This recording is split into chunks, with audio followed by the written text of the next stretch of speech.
इस प्रेस वार्ता में आपका स्वागत है। जैसा कि आप जानते हैं कि कश्मीर एक मुश्किल दौर से निकला है और अब शांति की तरफ तेज़ी से बढ़ रहा है। तकरीबन शांति कश्मीर में आई है, लेकिन कश्मीर ने वो दौर भी देखा है कि जब रेडिकलाइज किया गया सोसाइटी को और रेडिकलाइजेशन के नाम के ऊपर वहाँ पे थिएटर्स को बंद किया गया, वहाँ पे माल नहीं बनने दिए गए और ऐसी चीज़ें की गई जिससे कि मॉडर्न सोसाइटी बनने में कश्मीर को जो है वो रोका गया और कहीं ना कहीं कश्मीर को धकेला गया वापस उस युग में। यहाँ की रेडिकलाइजेशन जो है वो मेन पॉइंट था, मेन प्लेयर था। आज एक बड़ी लंबी लड़ाई लड़ने के बाद, एक स्थायी शांति की तरफ मजबूत कदम उठाने के बाद, हमें ये लगता है कि पाकिस्तान में बैठे हुए जो सेपरेटिज्म के और मिलिटेंसी के आका हैं, उन्होंने फिर से नया पेतरा चला है और अब दोबारा से कोशिश की जा रही है कि कश्मीर की सोसाइटी को रेडिकलाइज किया जाए, कश्मीर के समाज को फिर पीछे की तरफ धकेला जाए। उसके लिए अलग अलग मुद्दे उठाए जाते हैं, कभी वो प्रेस के माध्यम से, कभी वो अदालतों का इस्तेमाल करके, कंप्लेंट्स फाइल करके, और अनफॉर्चुनेटली जो इलेक्टेड रिप्रेजेंटेटिव्स हैं वो भी उन मुद्दों को आगे ले जाने में एक बड़ा रोल जो है उनका भी नेगेटिव रोल हमारे को दिख रहा है कि जिससे सोसाइटी की रेडिकलाइजेशन जो है उसको बढ़ाने की कोशिश है। भारतीय जनता पार्टी ये समझती है कि कश्मीर का भविष्य दृढ़ टूरिज्म के ऊपर, एक मजबूत इकोनॉमी के ऊपर टिका हुआ है। आप टूरिज्म और रेडिकलाइजेशन एक ही जगह पे नहीं बोल सकते। टूरिज्म और रेडिकलाइजेशन एंटीथीसिस है, एक दूसरे के अगेंस्ट है, एक दूसरे के पूरक नहीं है। आप बाकी पूरे हिंदुस्तान के लोगों को, पूरी दुनिया के लोगों को इनवाइट करते हो कि टूरिस्ट के नाते आप कश्मीर में आइए, लेकिन बात करते हो सोसाइटी को उसके साथ ही रेडिकलाइज करने की, फिर पीछे लेके जाने की। तो ये दोनों चीज़ें इकट्ठी नहीं चलेंगी। कश्मीर के समाज को और कश्मीर के वो पॉलिटिकल जमात और नॉन पॉलिटिकल जमात को समझना पड़ेगा कि कश्मीर को आगे बढ़ना है, और कश्मीर को अगर आगे बढ़ना है तो वो जो सभ्य समाज जैसे बाकी सब आगे बढ़ रहे हैं उसी तरीके से, उसी ढंग से हमारे को आगे बढ़ना पड़ेगा। दूसरी बात जिसके ऊपर हम चर्चा करना चाहते हैं वो है डेली वेजर्स का मुद्दा। डेली वेजर्स का मुद्दा काफ़ी सालों से चर्चा में भी है और डेली वेजर्स लगातार ये कोशिश कर रहे हैं कि उनकी रेगुलराइजेशन जो है वो हो और उनको गारंटी हो रेगुलराइजेशन की। भारतीय जनता पार्टी ने भी अपने मैनिफेस्टो में ये चीज़ रखी थी कि अगर हम इलेक्शन जीत के गवर्नमेंट बनाएंगे तो हम सिस्टमेटिक ढंग से रेगुलराइज करेंगे सारे के सारे डेली वेजर्स, कंट्रेक्चुअल एम्प्लॉइज और बाकी जो लोग जो हैं अस्थायी रूप से जो काम करते हैं। और तकरीबन इसी तरह का मौक़िफ़ जो है वो नेशनल कॉन्फ्रेंस के मैनिफेस्टो में भी था। लेकिन आज जब डेली वेजर्स रेगुलराइजेशन की बात करते हैं तो उनको रेगुलराइजेशन की बात न करके उनको सिर्फ लॉलीपॉप दिया जाता है कि हम कमेटी बनाएंगे जो 1 साल तक जो है वो फैसला करेंगे। और उसका रिजल्ट ये हुआ कि डेली वेजर्स अब जैसे पीएचई वाले हैं वो थ्रेट करते हैं कि हम हड़ताल कर देंगे। आप समझिए कि पीएचई वाला डेली वेजर अगर हड़ताल करता है तो पूरी की पूरी सोसाइटी को कितना नुकसान होगा, कितनी कष्ट जो है वो सोसाइटी को झेलने पड़ेंगे। तो Bharatiya Janata party national conference government को कहती है कि आप इन डेली वेजर्स के साथ इमीडिएटली वार्ता कीजिए। पीएचई के डेली वेजर्स जो एजिटेट कर रहे हैं और कहते हैं कि हम हड़ताल करेंगे, इससे पहले कि डैमेज हो जाए इनके साथ बातचीत होनी चाहिए। और जो आपने मैनिफेस्टो में कहा था कि आप एक एक्ट पास करोगे रेगुलराइज करने का, उसको एक्ट को पास कीजिए। इसको ठंडे बस्ते में डालने की कोई ज़रूरत नहीं है और ये लोगों की आकांक्षाओं के खिलाफ है। तो एक जो कोशिश की जा रही है भारतीय जनता पार्टी की तरफ से, भारतीय जनता पार्टी की सेंट्रल गवर्नमेंट की तरफ से, एलजी एडमिनिस्ट्रेशन की तरफ से, कि जम्मू कश्मीर में स्थायी शांति की स्थापना हो, टूरिज़्म को बढ़ावा मिले, इंडस्ट्री यहाँ पे एस्टेब्लिश हो, इन्वेस्टमेंट्स यहाँ पे आएँ, उसको कहीं ना कहीं धक्का लगाने की कोशिश जो है वो लगातार रूलिंग पार्टी की तरफ से की जा रही है। हमें इस बात के ऊपर भी बड़ा अफसोस है और गंभीर चिंता है कि मंत्रीगण और रूलिंग पार्टी के मेंबर्स लेजिस्लेटिव असेंबली में और लेजिस्लेटिव असेंबली के बाहर भी ये बात करते हैं कि वो इंडस्ट्रियल हाउसेज जिनको जगह अलाट हुई है उनसे जगह वापस ले लो। एक चिंता का विषय है, एक डर का माहौल पैदा करने की कोशिश है, क्योंकि इन्वेस्टमेंट सारी की सारी जो है अगर आप देखेंगे तो उसमें ज़्यादातर इन्वेस्टमेंट जम्मू खित्ते में आई है। और आप इंडस्ट्रियल इन्वेस्टमेंट को अगर क्वेश्चन मार्क में लेके आओगे तो आगे भी काफ़ी देखने को मिला कि काफ़ी इंडस्ट्रियलिस्ट जो है वो डर के माहौल में यहाँ पे आने में राज़ी नहीं है। जिन्होंने कमिट किया है यहाँ पे इंडस्ट्री लगाने के लिए वो भी भागने की कोशिश कर रहे हैं।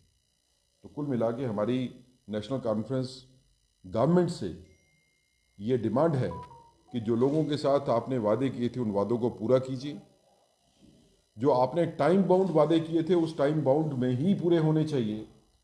और आप अपनी पार्टी लीडरशिप, आपके एमएलएज और आपके बाकी जितने लीडर्स हैं उनको कहिए कि कश्मीर की सोसाइटी को रेडिकलाइज करने वाली कोई बयानबाजी न करें और ऐसे बयान भी ना दें कि जिससे इन्वेस्टमेंट जो आई है जम्मू कश्मीर में वो जम्मू कश्मीर से इन्वेस्टमेंट जो है वो वापस हो जाए। सर कोई क्वेश्चन आपका? आपने कहा कि इलेक्टेड रिप्रेजेंटेटिव्स जो है वो रेडिकलाइजेशन को जो है वो दोबारा से जो है वो हवा दे रहे हैं, मगर असेंबली में देखा जा रहा है कि अपने अपने इंटरेस्ट को ही जो है वो इलेक्टेड रिप्रेजेंटेटिव्स जो है वो सामने रख रहे हैं। आप कुछ एग्जांपल्स जो है वो प्रोवाइड करना चाहेंगे? नहीं, देखें, रेडिकलाइज सोसाइटी करने का मतलब है कि सोसाइटी के ऊपर बंदिशें लगाना। अगर कोई बंदिश जो है वो पंजाब में नहीं है, यूपी में नहीं है, मुंबई में नहीं है और आप सोचते हो कि वो बंदिश जो है वो कानून के हिसाब से या कानून के बगैर जो है वो जम्मू कश्मीर की सोसाइटी के ऊपर लगा दे तो वो रेडिकलाइजेशन की बात है। समाज इकट्ठा मूव करता है, कश्मीर के समाज को भी बाकी भारत के समाज के साथ मूव करना पड़ेगा। मैं सोच की बात करता हूँ, ऐसी सोच जो समाज को वापस धकेल दे, वो मुझे लगता है कि एक क्वेश्चन जो है वो स्ट्रेटजी है, ये नई स्ट्रेटजी है। क्योंकि रेडिकलाइजेशन होने के बाद दोबारा कोशिश होगी सेपरेटिज्म और मिलिटेंसी को लाने की। रेडिकलाइजेशन इज स्टेप 1, ये पहले हमने 90s में भी देखा था, ऐसे ही शुरू हुआ था। सेठ साहब, मेरा सवाल है डेली वेजर के लिए। जैसे मैंने बहुत बारी कवर भी किया आपके मुख्यालय में आपने बहुत सारे आश्वासन दिए हैं। इवन के रविंदर रैना ने भी आश्वासन दिया कि आओ बैठा रहा, नॉलेज है आपकी बात जो है हम सुनेंगे, कमेटी बनाएंगे। आपने भी बहुत सारी कमेटी बनाई, कुछ नहीं हुआ 10 साल से। ये मतलब उन्होंने ये भी इल्जाम लगाया उमर सीएम ने, चीफ मिनिस्टर ने, कि 520 जो था एक प्रोसेस था जिसको मौजूदा पिछली सरकार जो है जिसकी प्रशासन की सरकार थी उसको रद्द कर दिया गया, जिसको जीरो से शुरू किया जाएगा। देखिए, मैं तो कल की बात नहीं करता हूँ, मैं आज की बात करता हूँ और उस कल की बात करता हूँ जो आने वाला है। जब मैनिफेस्टो बना, इलेक्शन में हम गए, असेंबली के काल में मैनिफेस्टो तैयार हुए दोनों पार्टीज की तरफ से, नेशनल कॉन्फ्रेंस और बीजेपी में। बाकियों की बात नहीं करता हूँ क्योंकि हम ही दो पार्टी है मेन पार्टी से। हमने भी कहा कि डेली वेजर्स, कंट्रेक्चुअल एम्प्लॉइज को हम रेगुलराइज करेंगे गवर्नमेंट में आने के बाद। नेशनल कॉन्फ्रेंस ने भी यही कहा। अब तो गवर्नमेंट बन गई, तो मैं तो नेशनल कॉन्फ्रेंस को आईना दिखाना चाहता हूं कि ये आपका मैनिफेस्टो है। इस मैनिफेस्टो में आपने ये कहा है कि आप गारंटीड रेगुलराइजेशन दोगे। तो जब आपने इलेक्शन में जाते वक्त, आपको पता है, तथ्य आपके सामने हैं, आपको पता है कि पिछले 30 साल से ये प्रॉब्लम चली आ रही है और इस पिछले 30 साल में क्या काम हुआ, क्या नहीं काम हुआ, उसमें नेशनल कॉन्फ्रेंस की भी गवर्नमेंट रही, भारतीय जनता पार्टी की भी रही। लेकिन इन सभी चीज़ों को जानने के बाद भी तो प्रॉमिस किए गए।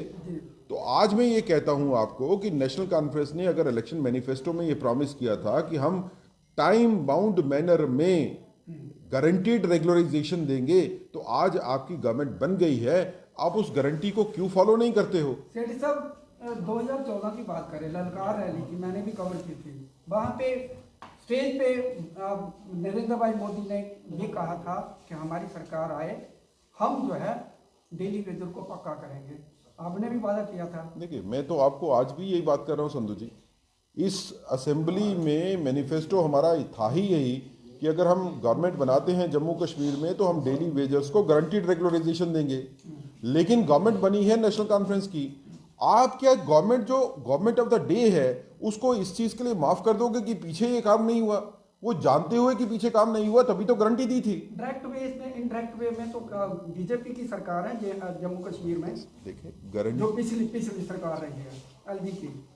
आप कॉन्स्टिट्यूशनल पोजीशंस को समझना होगा। जो सरकार जम्मू कश्मीर में है जो रेगुलराइजेशन करवा सकती है वो यूटी गवर्नमेंट है।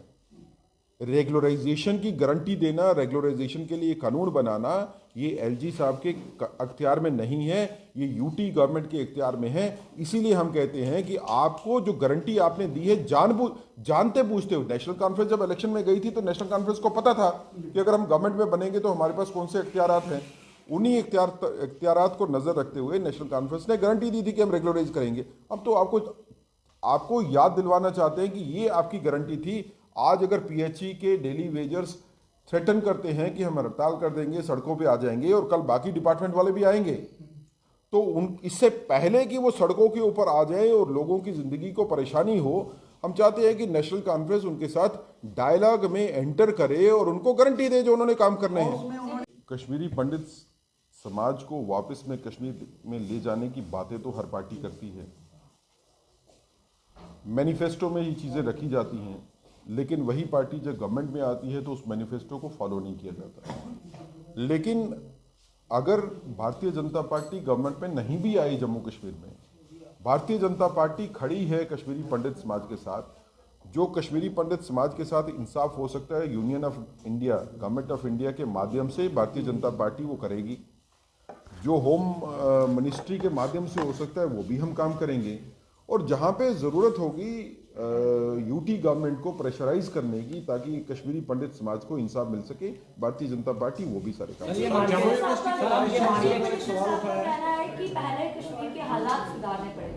मैं आपको जी सर, आप ये मान के चलें कि नेशनल कॉन्फ्रेंस जो है वो कश्मीर के लोगों को बेवकूफ़ बना रही है और जम्मू में भाजपा।